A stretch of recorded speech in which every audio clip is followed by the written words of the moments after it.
అయ్యో అక్షయ, మన గొడవ గురించి చెప్పి పైగా నువ్వు కోపంగా ఉన్నావని చెప్పి నీతో మాట్లాడమని నన్ను ఈ గదిలోకి పంపించిందే మీ నాన్న.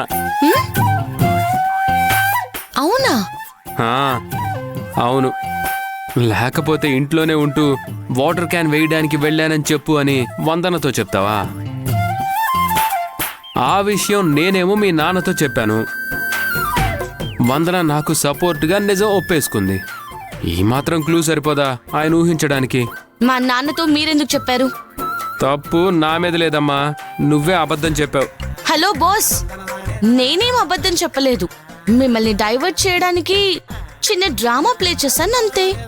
దాని పేరే అబద్ధం అంటారు. ఏంటి? ఏం లేదు. సరే, ఇప్పుడు కూడా నాదే తప్పని ఒప్పుకొని సారీ చెప్తున్నాను. సారీ.